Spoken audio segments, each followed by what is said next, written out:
Bonjour à tout le monde. Merci d'être venu pour le meet-up de l'intelligence émotionnelle au travail. Donc, j'ai choisi ce sujet qui m'intéresse énormément et je voulais le présenter à vous. Comme ça, on pourra échanger et voir l'avis de tout le monde par rapport à ça. Donc, dans notre présentation, on va commencer par une petite introduction dans laquelle on va définir l'intelligence émotionnelle. On va voir que cherche l'entreprise chez un collaborateur, les compétences de l'intelligence émotionnelle. Puis on va passer au premier chapitre qui parle de se connaître, la connaissance de soi. Donc dans ce chapitre, on va voir c'est quoi une émotion, reconnaître nos émotions et le taux évaluation. Après, on va passer au chapitre de maîtrise de soi. Bon, pour moi, ces deux chapitres, ils sont vraiment très liés. Donc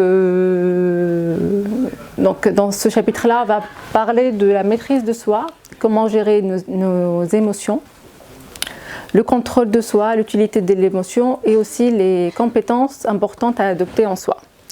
Puis, on va passer au chapitre de maîtrise des autres, l'empathie, dans laquelle on va définir d'abord l'empathie, puis on va parler de l'importance de l'empathie dans le monde du travail et comment améliorer notre empathie. Après, on va finir par une conclusion. Donc, pendant très longtemps, le QI était considéré comme le meilleur facteur permettant de prédire le succès scolaire ou professionnel. Donc, après, quelques études ont montré que le QI présente que 20% de ce que une personne peut avoir 20% de succès, mais 80% c'est dans d'autres choses.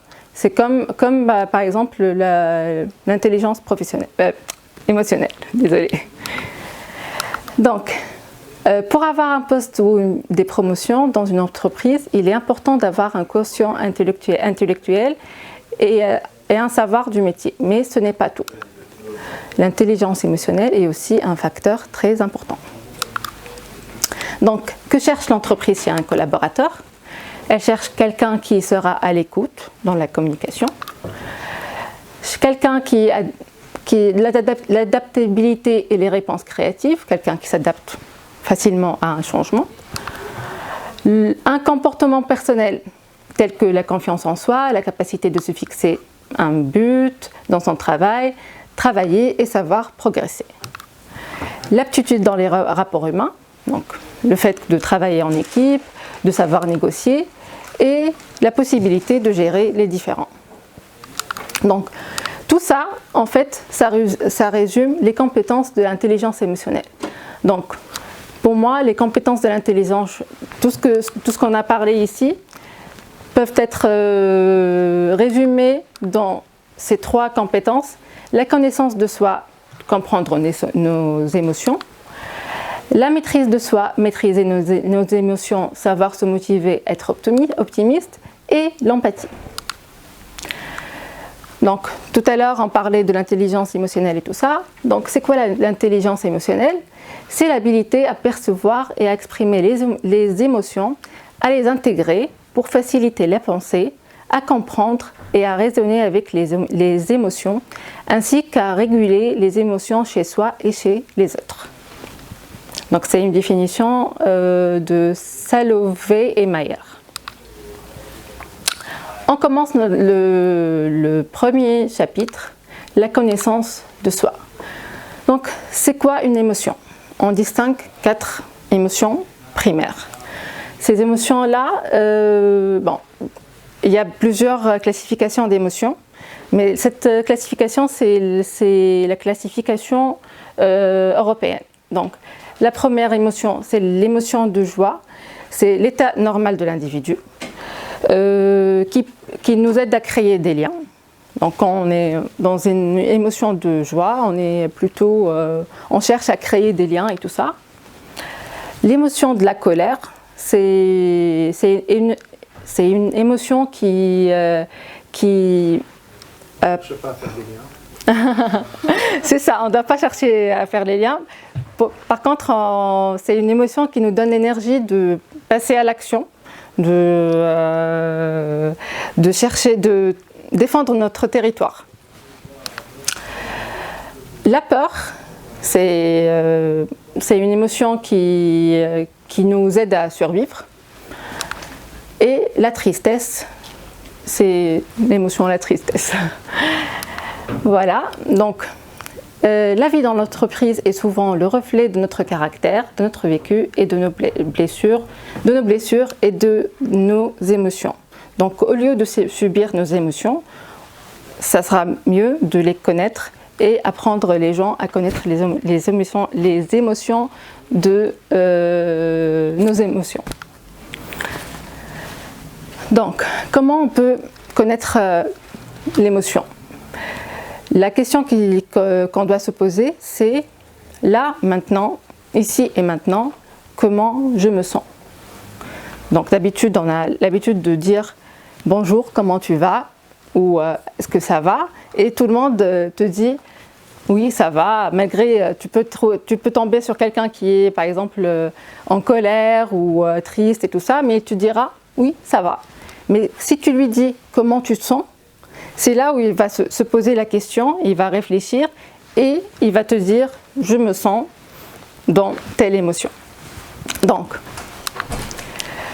si on repart à nos émotions primaires, donc dans l'émotion de joie, on peut trouver l'émotion d'être réjoui, d'être satisfait, optimiste, enchanté, excité, enthousiaste. Donc ces émotions-là, quand on est dans l'émotion de joie, c'est quoi notre besoin, à votre avis ? De la partager. Oui, c'est de la partager, c'est ça.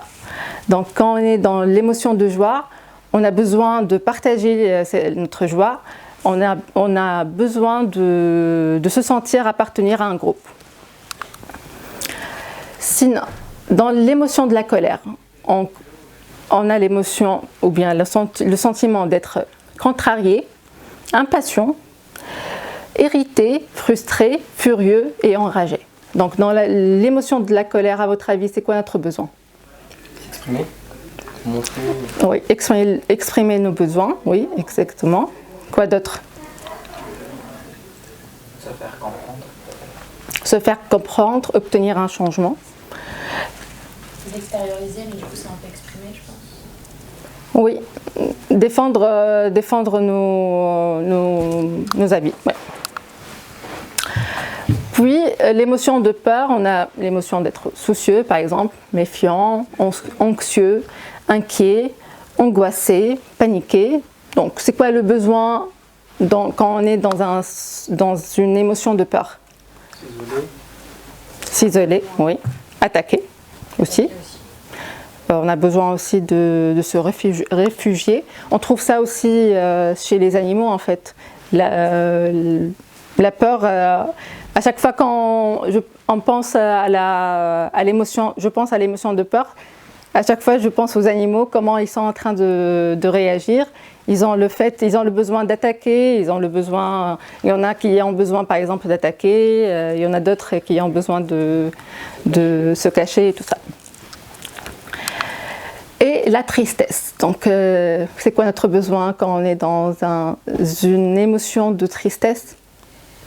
Être consolé, se faire comprendre, faire en sorte que les gens aient un peu d'empathie à notre égard. Ouais, peut-être.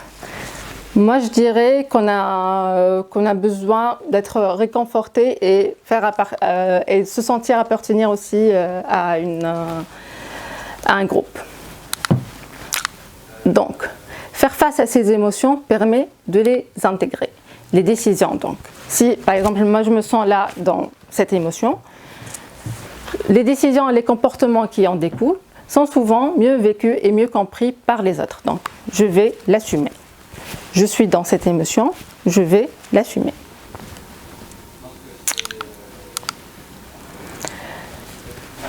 Donc, il est important d'observer et comprendre l'effet de telle émotion sur soi. Donc, par exemple, si on est énervé dans une émotion de colère, on doit comprendre c'est quoi notre comportement dans cette émotion. Il y a des gens, par exemple, qui prennent sur eux, il y a des gens qui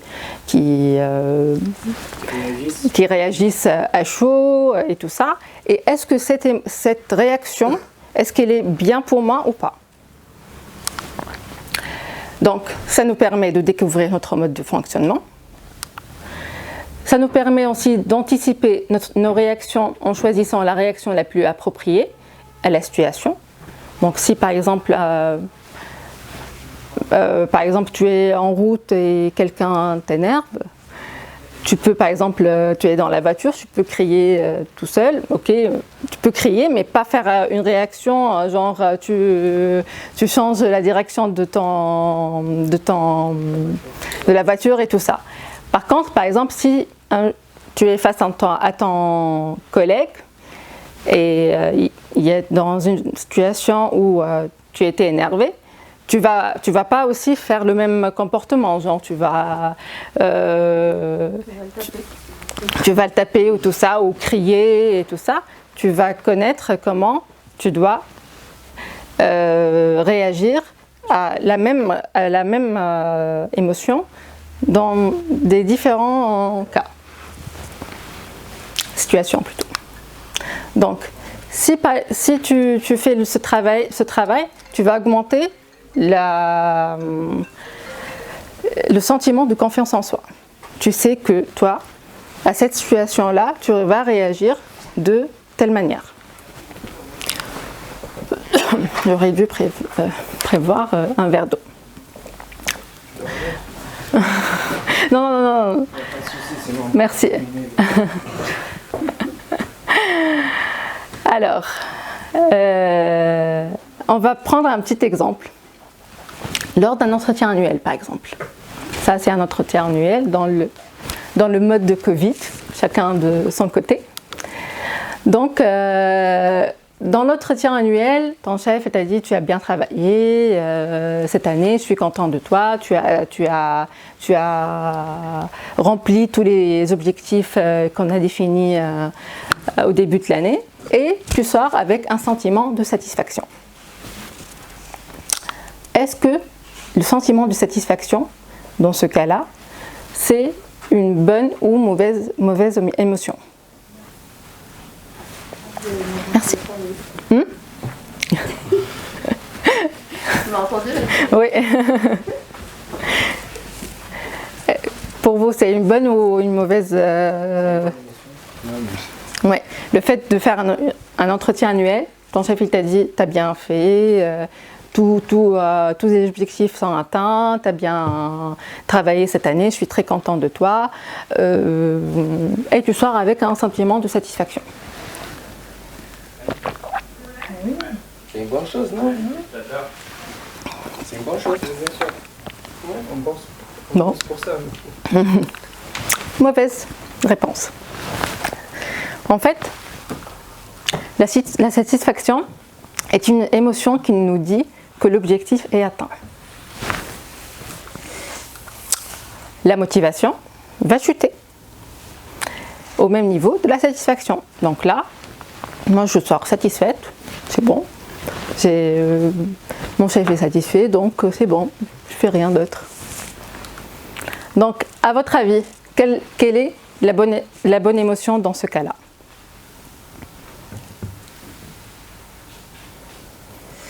Je ne sais plus quel philosophe disait que dans la vie, on fait que osciller entre la frustration et l'ennui. Tu es tout le temps frustré parce que tu veux quelque chose que tu n'as pas. Quand tu l'as, tu t'ennuies que tu l'as.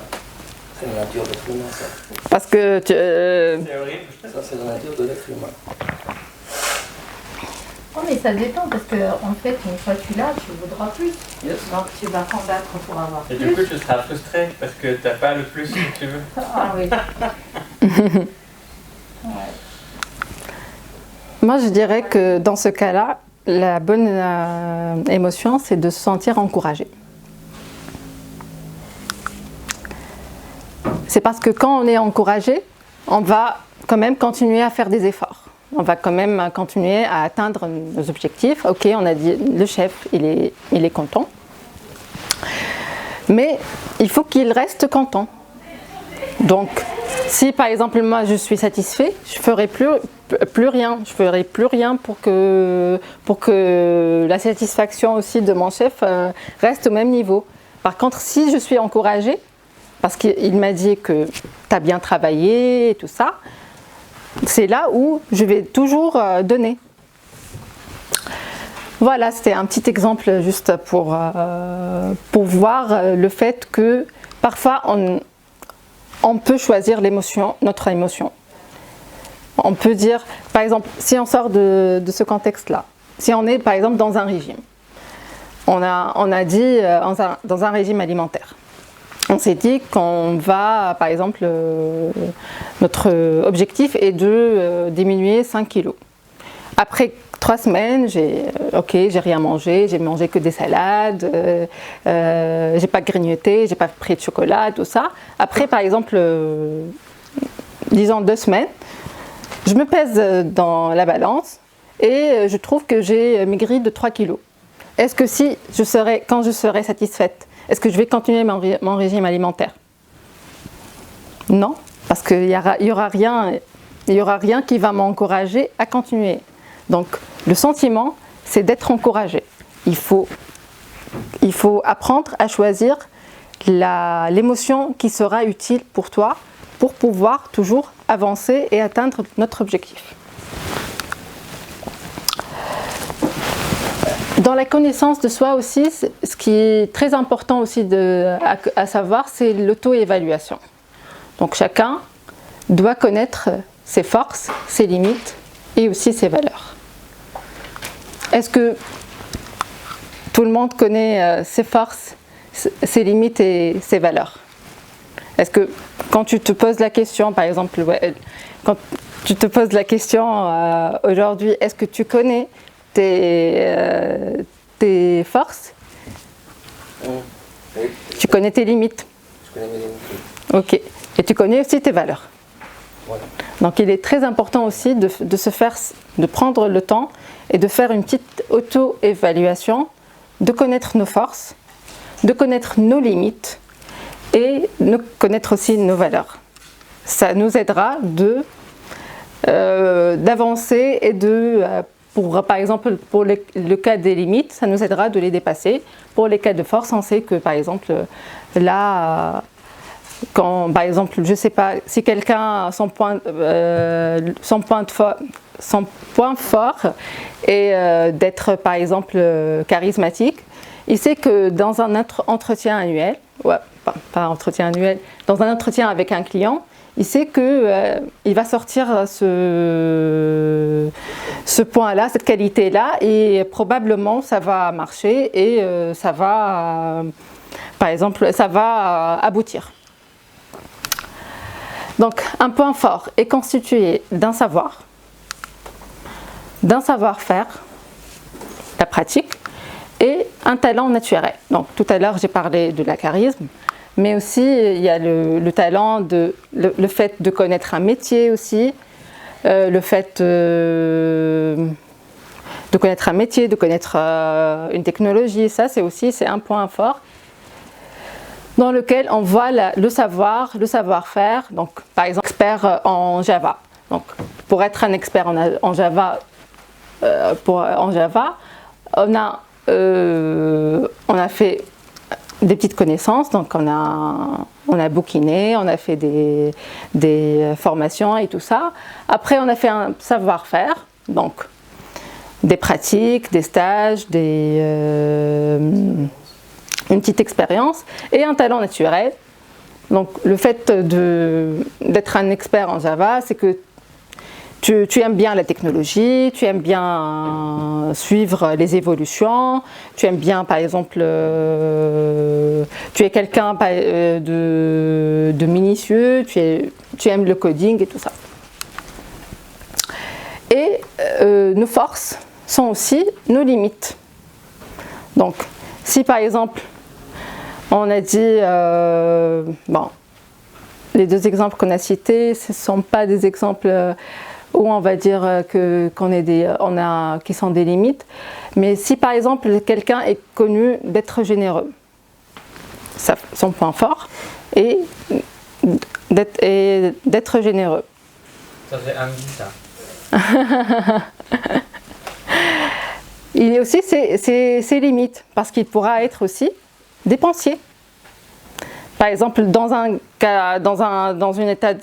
état de stress, il peut devenir dépensier parce que, je sais pas, il est stressé, il veut faire des achats par là et tout ça, donc il devient dépensier. Si par exemple quelqu'un est connu d'être économe, s'il est en stress, par exemple, il se sent qu'il n'est pas dans une zone de confort, il va être radin. Il va virer à devenir radin. Donc, c'est là où on dit nos forces sont aussi nos limites. Là, on va passer au chapitre suivant. Donc là, on a parlé de la connaissance en soi, ce qui est important de faire une auto-évaluation, savoir l'émotion qu'on est en train de vivre, pas comment gérer cette émotion, comment plutôt cette émotion, c'est quoi notre comportement vis-à-vis à cette émotion. Et là, on va voir comment on peut maîtriser les émotions. Non, c'est pas ça le but. Donc, la première chose, il est très important d'assumer les propres émotions. Ça veut dire que je suis dans un état, par exemple, de stress, et j'assume que je suis en état de stress. Je ne vais pas dire que non, je ne suis pas stressée et tout ça, mais il faut savoir comment gérer cette émotion. Donc, il est très important au début d'identifier c'est quoi l'émotion qu'on est en train de vivre, d'adapter nos réactions et nos réactions par rapport à cette émotion et d'en faire face. Ne pas faire face à ses propres émotions est toxique. Comment ça pourrait être toxique à votre Si tu négliges toi-même, ça va plus vite. Peut-être qu'à force de cumuler aussi. On cumule, après on explose d'un coup. Ok, oui. C'est ça. En fait, on a peur de péter un câble. Donc, là, je vais prendre le stylo. Je vais faire un petit dessin qui va pas être très réussi, mais bon, je vais faire une sorte. Donc là, c'est la tête d'une personne. Et ça, on a un. Oui, normalement, parce que je suis pas douée en dessin. Donc.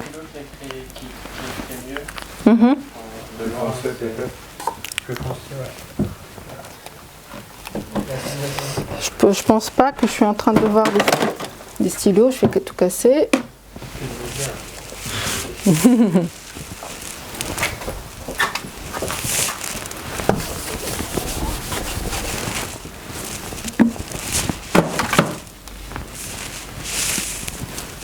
Non, il n'y en a pas.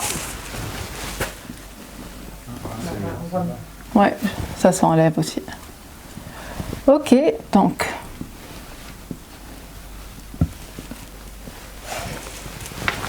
Lorsqu'on est en train de subir une émotion, la première zone où cette émotion arrive, c'est la zone amygdale.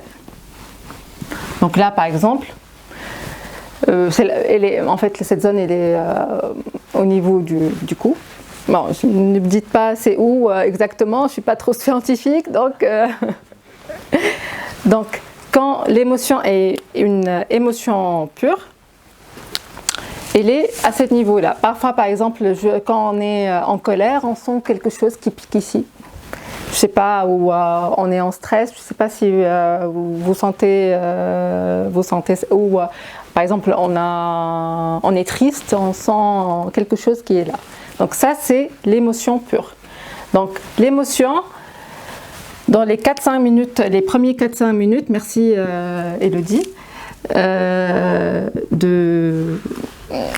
du cycle de vie de l'émotion, elle est dans la glande amygdale.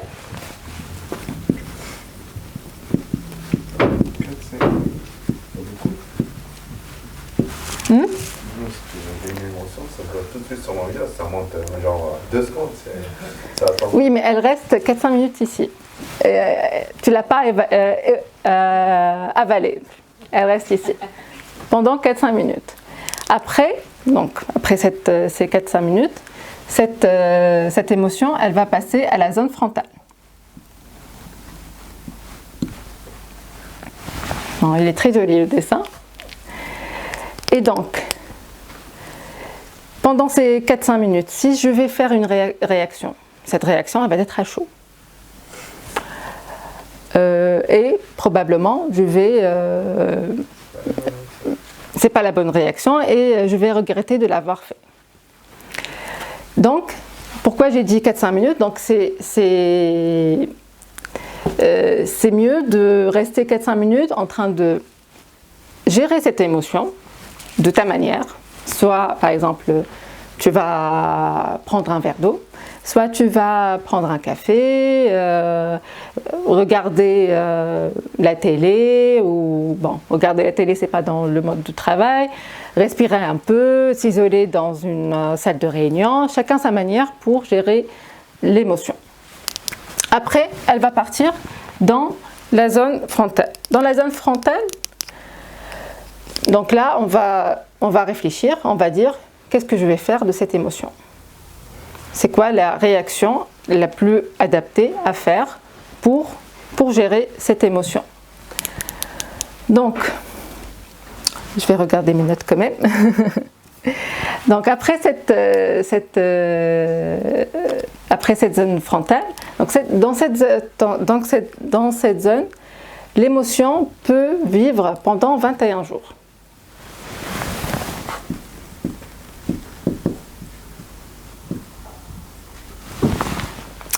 Si je ne l'ai pas extériorisé, ça veut dire que je n'ai pas fait une réaction ou je ne l'ai pas bien géré, elle va passer dans une autre zone, qu'on va dire que c'est une mémoire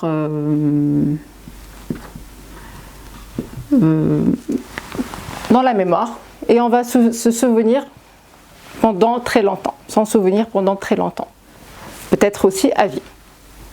Et là, par exemple, pour gérer l'émotion qui est dans cette zone-là, ça sera beaucoup plus dur que la gérer quand elle est là.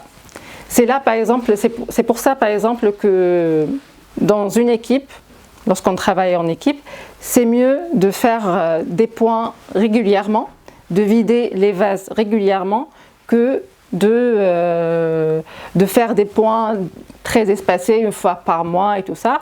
Et là, par exemple, le collaborateur ou le collègue ou le manager ou n'importe qui, il ne va pas vraiment vider sa vase. Je ne sais pas si j'étais claire par rapport à ça. Si, c'est clair. Si on ne vide pas, il se passe quoi? Elle reste dans la zone frontale? Ouais. Et tu vas, par exemple, si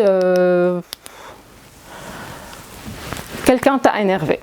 Bon, je prends toujours l'exemple de la colère parce que c'est l'émotion qu'on déteste le plus.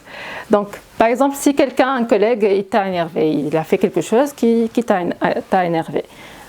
Donc, à premier temps, tu ne vas pas vraiment faire une réaction, genre tu vas le taper ou tu vas lui crier dessus et tout ça.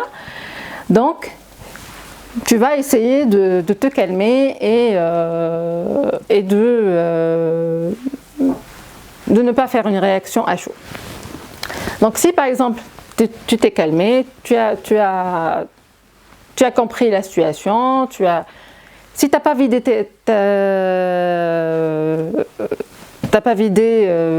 t'as pas extériorisé, ça veut dire que tu lui as pas parlé ou par exemple tu lui as pas envoyé un mail ou tu n'as pas fait une réaction genre suite à cette colère, tu n'as pas par exemple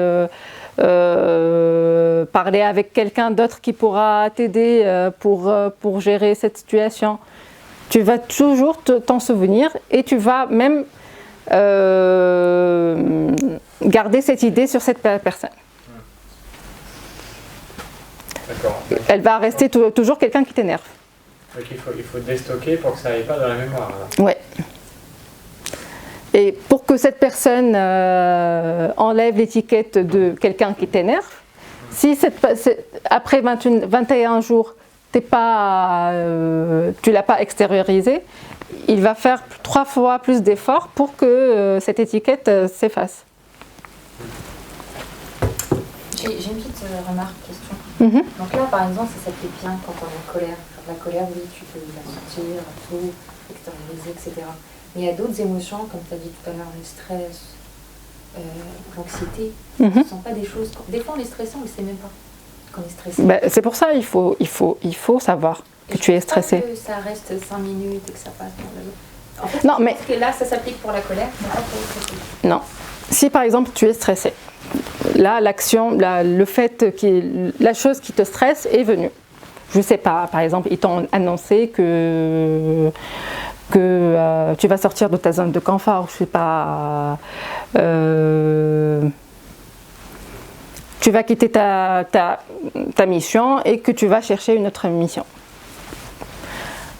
Donc au début, tu auras une petite boule au ventre. Tu vas dire comment je vais gérer ce changement et tout ça. Donc je dois me concentrer un peu. Ok. Donc si par exemple en 21 jours, t'as pas essayé à te calmer, à calmer ce stress. Par exemple, tu vas te dire je sais ce que je vais faire, je vais par exemple travailler, je vais par exemple faire une petite formation, la chose qui te stresse, tu vas la gérer, tu vas faire des actions afin de diminuer le stress. Donc si pendant ces 21 jours, tu as fait un plan d'action pour gérer ton stress, l'action le fait de te changer de mission, il va plus te stresser. Parce que tu sais que tu peux travailler là-dessus. Mais si par exemple tu restes 21 jours à rien faire, ça va te stresser encore plus. Je ne sais pas si j'étais... Ok. N'hésitez pas. Parfois, je ne trouve pas trop les mots pour expliquer, mais on peut essayer quand même. Oui.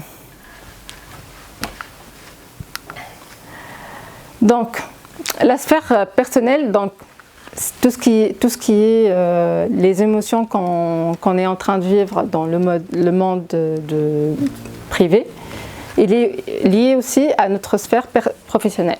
Donc on ne va pas dire que lorsque je suis pas bien dans le monde personnel, je serai bien dans le monde professionnel ou pas. Mieux gérer nos propres émotions nous permet de nous connecter plus facilement à notre et à nos ressentis.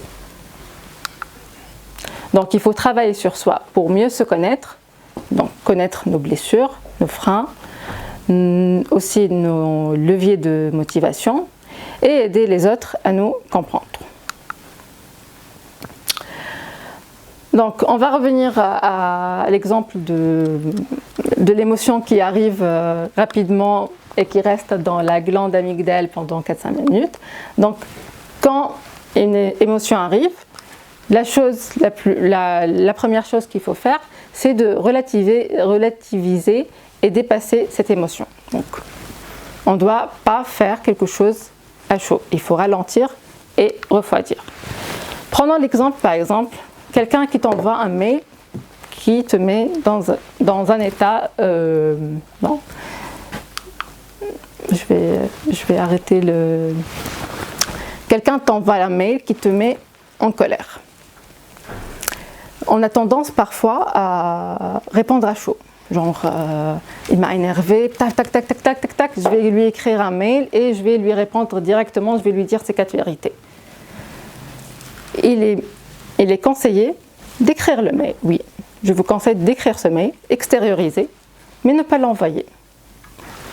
partir prendre un peu l'air, réfléchir un peu, je sais pas, prendre un café et revenir pour relire ce mail. Et quand on va relire ce mail à ce moment-là, on va trouver que tu vas te dire « Ah, c'est moi qui ai écrit ce mail ?» Mais non, je ne dois pas dire ça en fait, c'est pas bien de dire tout ça. Et par mail, ça va, la personne n'est pas là. Imagine, tu l'as en face. Oui. Tu n'as pas le temps de... Par écrit, Ça, tu te dis à toi-même en 2 secondes. C'est pour ça qu'il ne faut pas faire des réactions à chaud. Il faut toujours penser à ralentir et refroidir. Parfois même, par exemple, tu reviens de vacances, tu es en mode, je sais pas, il y a ce côté-là, ralentir et refroidir. Donc, je reviens, tu es parti en vacances, tu reviens, tu reviens des vacances, t'es pas très, tu démarres petit à petit. Il y a ton chef il avait vécu un bug de production la semaine dernière, il vient. Il trouve ton attitude, genre toi tu es assis, tu regardes tranquillement tes mails, il s'énerve, il vient vers toi et te dit « Ah mais toi tu fais rien, mais tu viens te revenir de vacances, donc déjà tu as le temps de parcourir tes mails. Est-ce que ce chef-là, déjà, il n'est pas professionnel.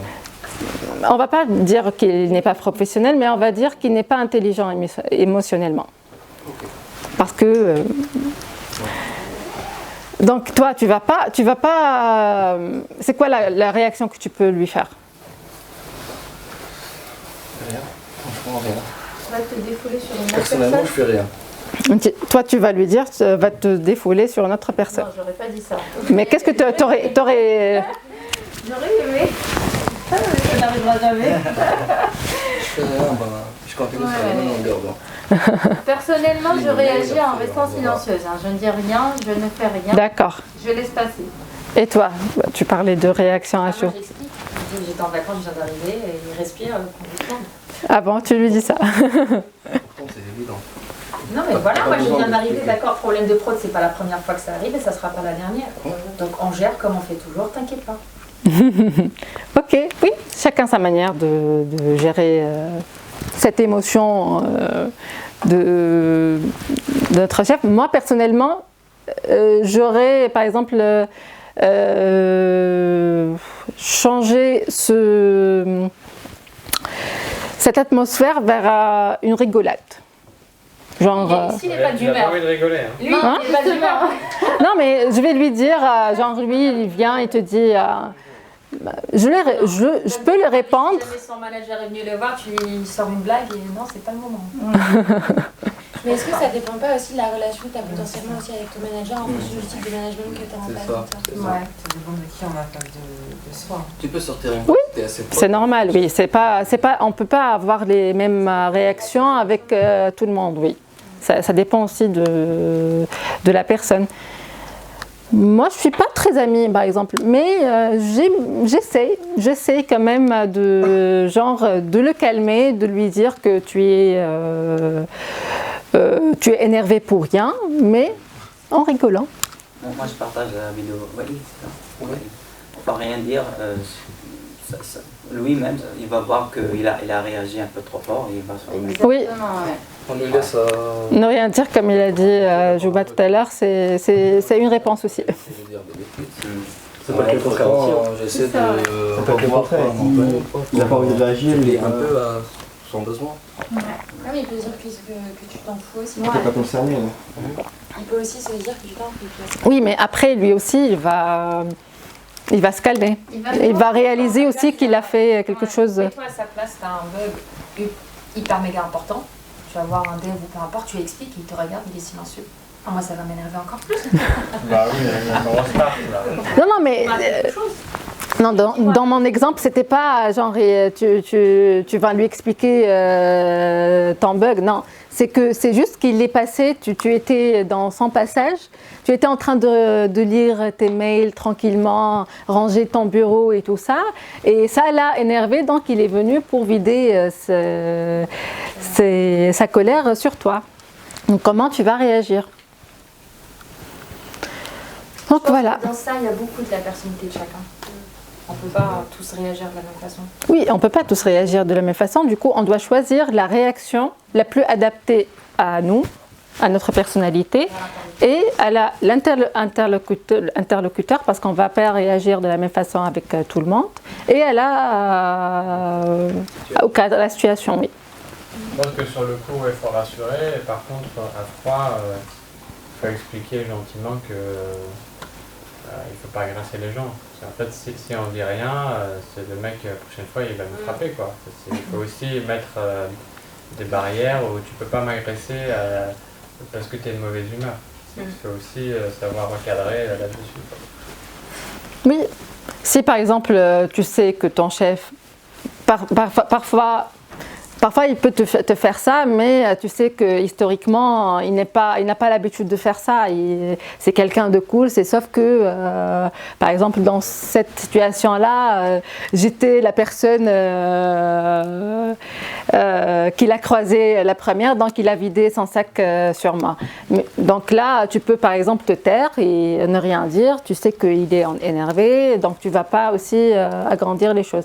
Si tu sais c'est quelqu'un, par exemple, qui essaye de tester les gens, de tester les personnalités des gens pour avoir une position de pouvoir, c'est là où tu vas lui mettre des barrières et tu vas expliquer moi je sais, tu vas lui dire oui je sais ce que je dois faire, là personne ne m'a assigné quelque chose, donc tu n'as pas à t'énerver sur rien.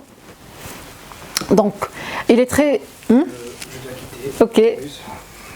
Merci d'être venu. Non, il n'y a pas de souci. Je peux prendre. Oui, finalement. Merci beaucoup.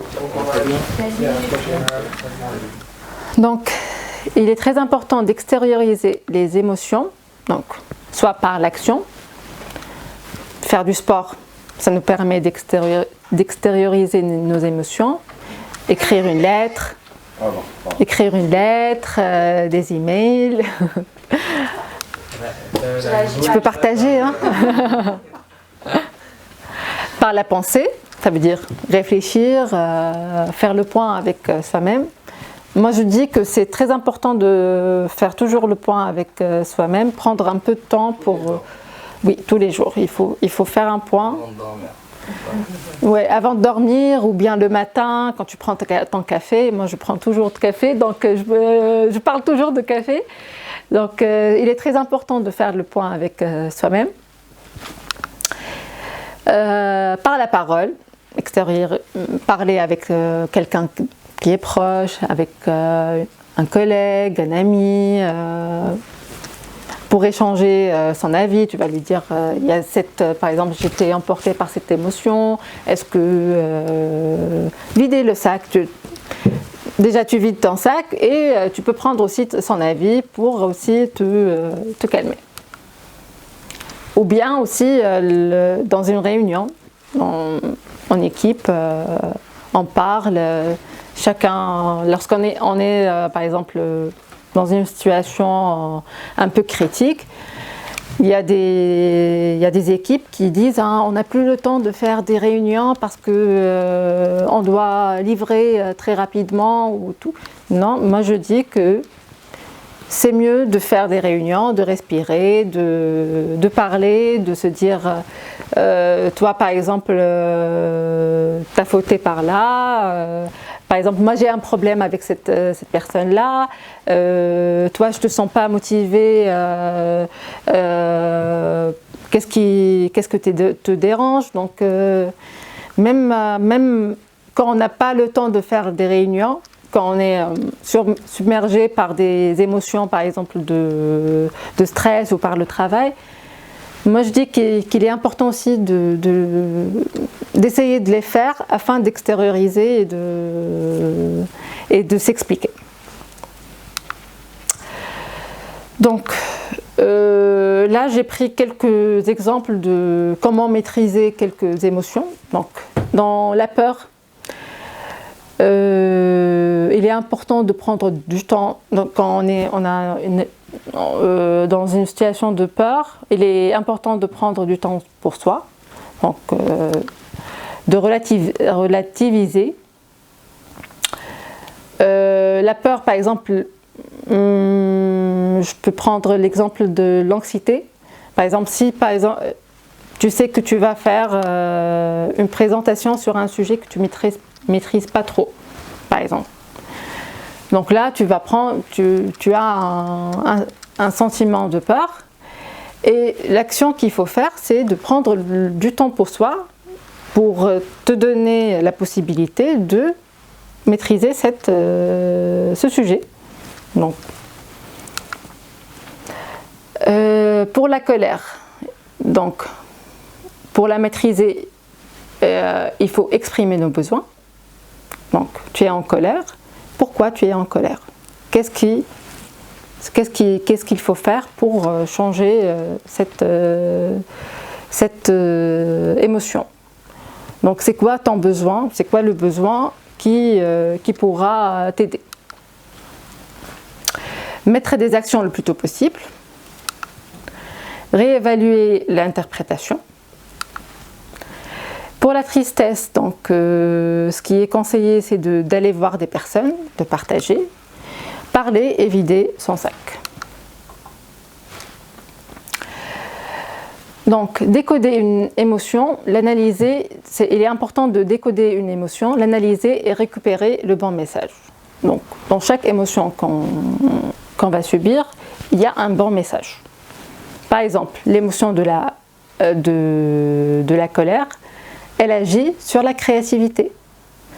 Lorsqu'on est dans une émotion de colère, on est plus créatif. Donc, par exemple, je vais pas rentrer dans je vais pas prendre un exemple de travail, mais si par exemple quelqu'un t'énerve, la première chose qui t'arrive dans la tête, tu vas dire, je vais lui faire et je vais lui dire et c'est quatre vérités et tout ça. Donc ça, tu es en train de créer.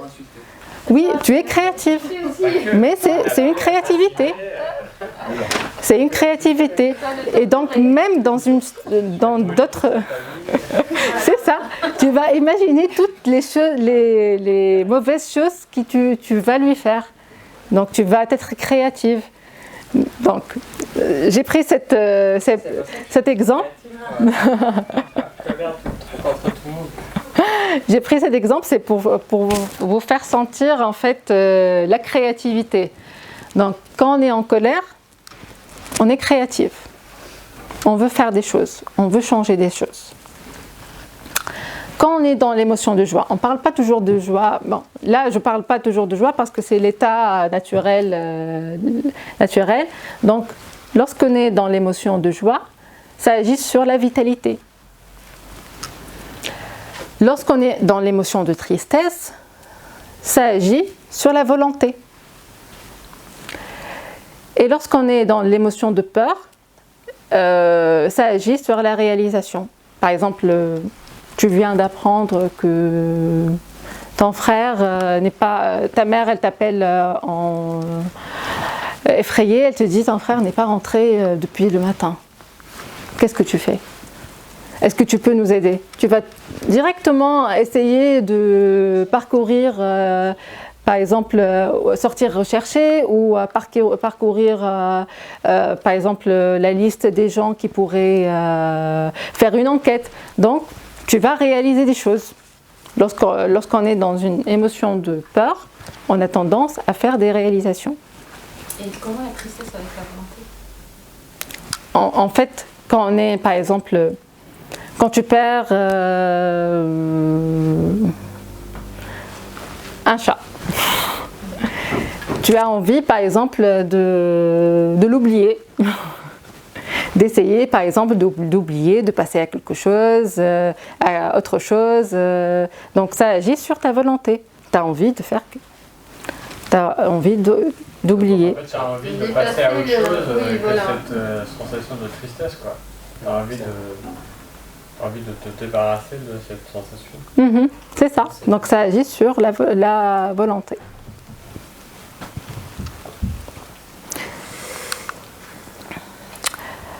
Là, on va parcourir quelques soft skills que j'estime qu'ils font partie de la maîtrise de soi. Il est important de connaître ses valeurs. Donc, quand on est fiable, donc, les gens peuvent compter sur nous. Quand je suis pas d'accord, je le dis. Donc, la fiabilité, donc si par exemple je connais mes valeurs, les gens peuvent compter sur moi. Quand je suis pas, par exemple, quand je suis pas d'accord, je le dis. Donc, on sait que tu es quelqu'un de fiable. Et si quelqu'un est fiable, donc il y aura forcément la confiance. Donc, tu sais que cette personne, tu peux compter sur elle quand besoin. Donc, les personnes qui sont fiables, ils peuvent vraiment gagner en responsabilité. Il est important aussi d'être flexible, d'être souple face au changement et être à l'aise avec les nouvelles approches. Donc là, par exemple, un changement, on est toujours, face à un changement, on est toujours inconsciemment compétent. Au début, on est inconsciemment compétent face à ce changement. Par exemple, si ils te disent que ils ont changé ils t'ont changé de département parce qu'ils ont fait une réorg dans l'entreprise. Donc là, il y a des gens qui paniquent, qui vont te dire « Ah non, mais pourquoi tu me changes de département? Moi, je ne suis pas prêt pour ça et tout ça. » Mais c'est ça, en fait. Il y a eu une réorg dans l'entreprise, donc ils t'ont changé de département. Donc là, il faut vraiment être souple au changement et essayer de travailler sur soi pour pouvoir aussi être à l'aise avec ces nouvelles approches. Donc au début, lorsqu'ils nous annoncent ça, on est paniqué, on est dans tous nos états, on ne sait pas si ce changement-là, comment on va le vivre. Donc on est inconsciemment compétent.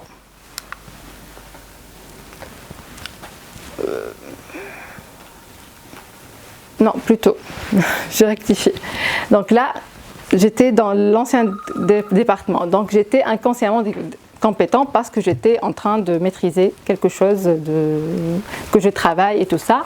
Il y a eu un changement, donc je deviens consciemment incompétent. Donc je suis dans un état de panique.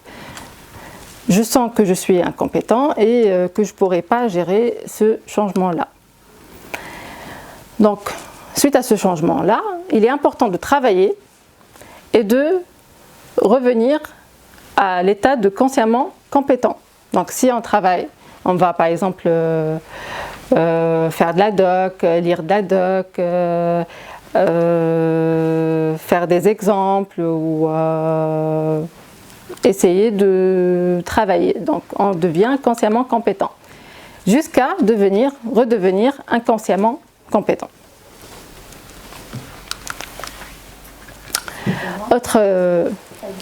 D'accord. Merci. Autre soft skill, c'est de savoir se motiver. Il est important de savoir se motiver, de vouloir s'améliorer, de fixer des objectifs, saisir des opportunités, s'entourer des personnes qui partagent le même objectif, se mettre en énergie pour se motiver. On va passer au dernier chapitre qui est l'empathie. Donc l'empathie, c'est quoi? C'est ressentir et comprendre les émotions d'autrui en s'intéressant sincèrement à leurs besoins et préoccupations. Donc, quelques compétences de l'empathie. C'est de s'intéresser aux autres, développer son ouverture d'esprit, sa curiosité, son intérêt pour le vécu de l'autre, pour ses mots et son ressenti.